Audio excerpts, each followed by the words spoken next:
To be honest, and to be very candid, and I'm very touched, hardly anything. Considering nearly the whole fleet of P3 Orions, the Illusion from China and the Poseidon, the P8s, the vessels ranging from the icebreaker Zulong at the first phase. I think as far as Malaysia, what we have incurred is only the cost of deploying our military assets, which are already there already.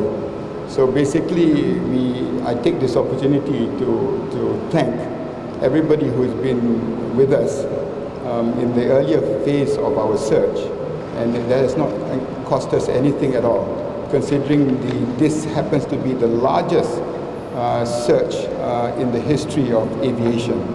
The eventual cost will depend very much on how we proceed. It depends very much on the area that we're going to search.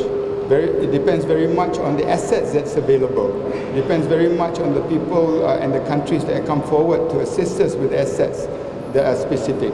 But what is important that we have established since last week is to get the experts to actually identify the sort of assets that is required, the procedures in which we're going to deploy these assets, whether it's commercial, whether it's government, whether it's research, and getting as many people on board as possible. And I think that is something that we cannot decide today, because at the end of the day, the committees that are set up here in Kuala Lumpur will be replicated in Beijing. It is being done in Canberra, and if this is a seamless effort, I think that we will be on the right track, transparent, efficient, and also able to achieve what we set out to do, which at the end of the day is to find MH370. It has been 69 days since MH370 went missing. After more than 9 weeks, the search has now entered a transition phase, prioritizing deep sea search. Since the last time I held a press conference in Kuala Lumpur, along with China and Australia, we have met and agreed upon the next course of action, which will be jointly undertaken.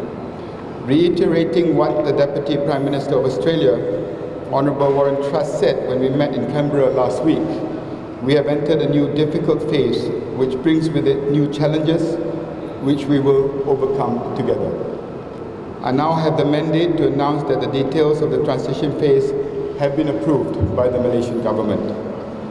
As previously mentioned, our three nations have agreed that the search operation has entered a transition phase, prioritizing deep sea search.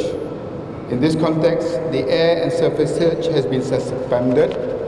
However, an Australian P3 Orion and naval ships from Malaysia, Australia and the People's Republic of China remain on standby in Perth for any eventuality.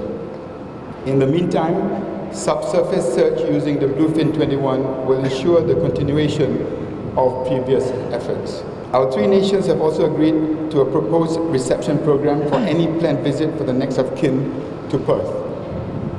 In the event of confirmation of the final resting place of MH370 or identification of debris related to MH370, it was agreed that any visit will take place between 2 to 4 weeks upon confirmation. Australia has agreed to provide the necessary support and information to the next of kin in terms of entry requirements to ensure that travel in and out of Australia are well taken care of. The Western Australian government will take a lead role in organising services according to their traditions and religions and facilitate arrangements for basic needs of the next of kin during their stay in Australia. I understand that the disappearance of MH370 has caused terrible anguish for the families.